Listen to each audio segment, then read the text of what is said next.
Assalamualaikum warahmatullahi wabarakatuh. Alhamdulillahilladzi arsala rasulahu bil huda wa dinil haq liyudhhirahu 'ala dini kullih walau karihal kafirun walau karihal musyrikun. Asyhadu an la ilaha illallah wa asyhadu anna Muhammadan abduhu wa rasuluh. Amma ba'du. Alhamdulillah salehah, kita ketemu lagi di keputihan 8 hari ini. Sehat ya, semoga Allah beri kita kesehatan. Hari ini pertemuan kita masuk dalam materi pertemuan ke-8. Di pertemuan ke-8 ini kita akan berbicara tentang aneka ragam perhiasan perempuan. Ada apa saja di perhiasan perempuan? Kita bahas dengan baca basmalah. Bismillahirrahmanirrahim. Rabbi zidni ilman warzuqni fahma. Allahumma shalli wa sallim ala sayyidina Muhammad wa ala ali sayyidina Muhammad.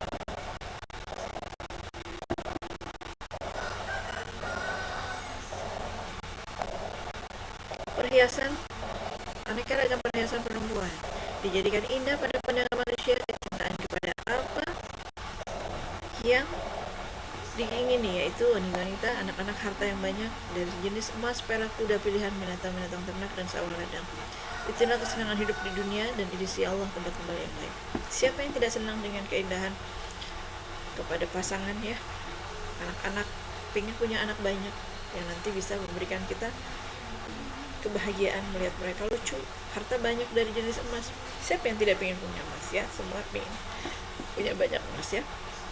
Perak, kuda, punya kendaraan untuk bisa kita bersilaturahim, untuk memudahkan kita jalan-jalan, ya, refreshing. Subhanallah. Itu adalah kesenangan hidup di dunia, dan sisi Allah tempat kembali yang baik di surga. Semua itu kita sukai dan kita ingini. Tapi sesungguhnya di sisi Allah, kalau ketika belum diuji, belum memiliki, dan salah satunya dan kita sedang mengharapkan, maka tidak ada lain pilihan yaitu bersabar dan ikhlas dengan takdir dan ridhonya Allah, takdir dan ketentuan Allah yang sedang Allah berikan.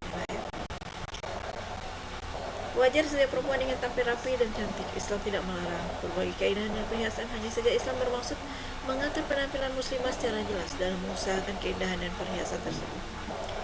Nah, perhiasan apa saja? Perhiasan yang tampak sudah kita ketahui, ya, dari kemarin surat An-Nur ayat 31. Perhiasan yang tampak yaitu wajah dan telapak tangan. Dan katakanlah kepada wanita yang beriman, hendaklah mereka menahan pandangannya, memelihara kemaluannya, dan janganlah mereka menampakkan perhiasan kecuali yang biasa nampak daripadanya. Apa yang biasa nampak? Yaitu wajah, ya. Kita lihat gambarnya di sini, wajah dan telapak tangan.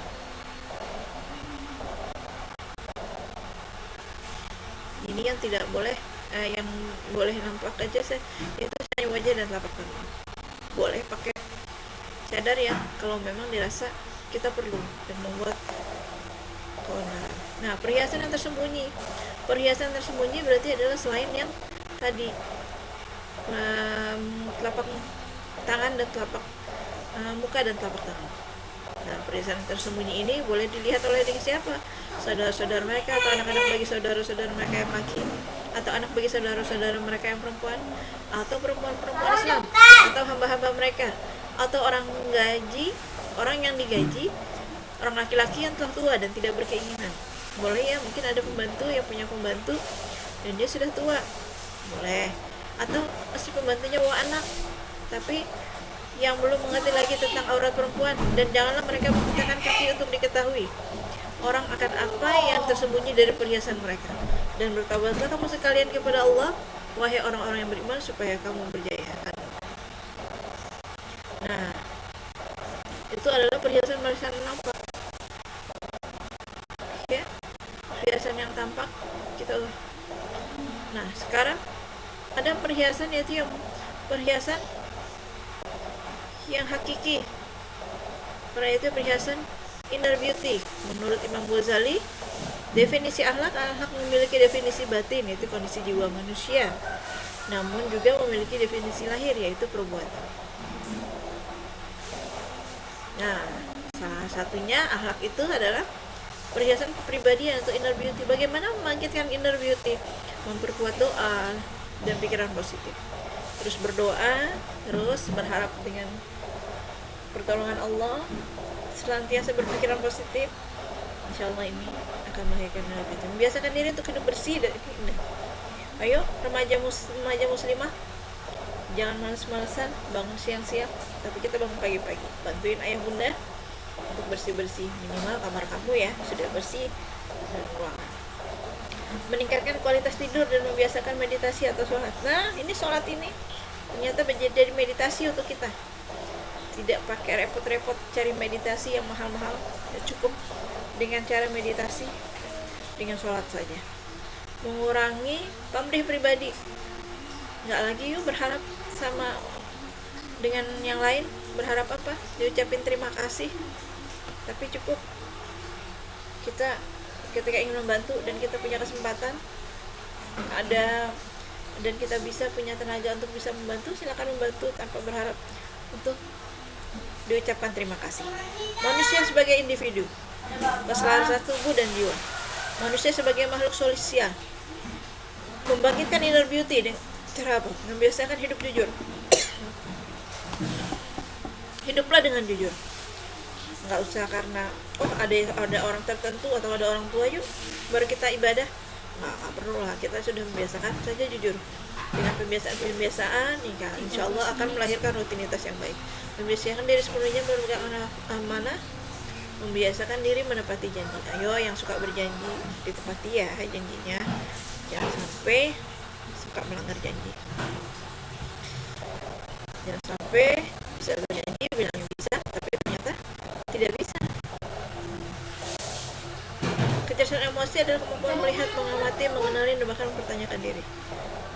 Nah, ini kecerdasan emosi ini ternyata bisa mengakibatkan efek-efek kesehatan kita ya, luar biasa. Ini sangat mempengaruhi. Mudah-mudahan kita bisa mengendalikan emosi kita sehingga dengan emosi yang terkendali membuat kita bisa hidup dengan sehat, lebih nyaman.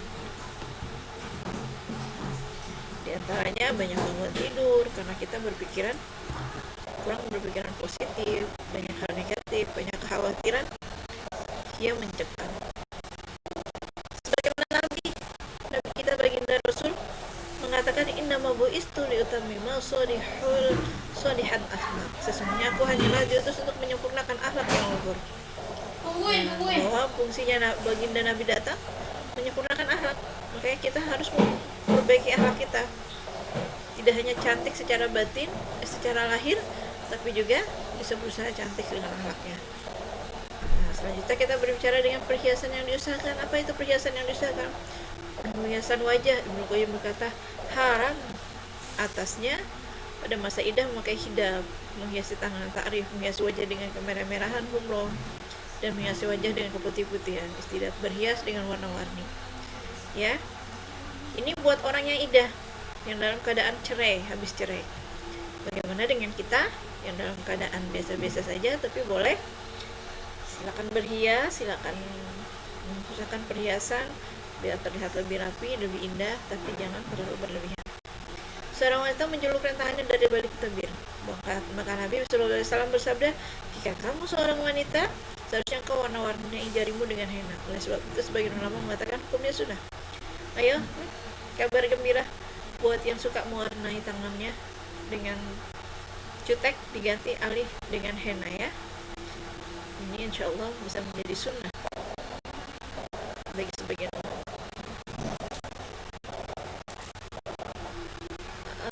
Lalu perhiasan yang diusahakan apa lagi? Dihalalkan emas dan sutra bagi wanita. Dalam hal pakaian, sutra diperbolehkan untuk wanita, tapi tidak boleh untuk laki-laki. Nah, ini aturannya, boleh kita pakai sutra. Karena sutra itu sebenarnya pakaian untuk ahli surga nanti. Ada perhiasan yang membahayakan. Apa perhiasan yang membahayakan? Hendaklah kaum perempuan berhati-hati dalam penampilan diri. Perhiasan yang dimiliki dan diusahakan agar tidak berpeluang menimbulkan fitnah syahwat. Silakan berbusana, tapi jangan sampai menimbulkan fitnah dan syahwat ya. Hati-hati, nanti kita yang rugi.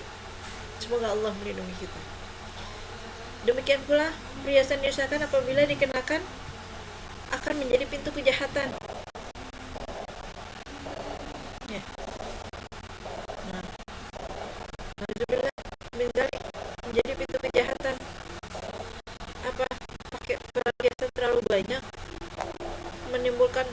orang yang punya hati jahat ingin merampasnya, dan kita yang rugi. Nauzubillah min dzalik. Semoga Allah melindungi kita. Dan apalagi perhiasan yang membahayakan jika perhiasan tersebut digunakan karena dengan sukarela untuk disumbangkan kepada masyarakat yang mampu menjadi kebaikan. Jika tidak, maka gunakan sepuluhnya agar tidak menimbulkan kesan sombong. Boleh pakai cincin, boleh pakai gelang.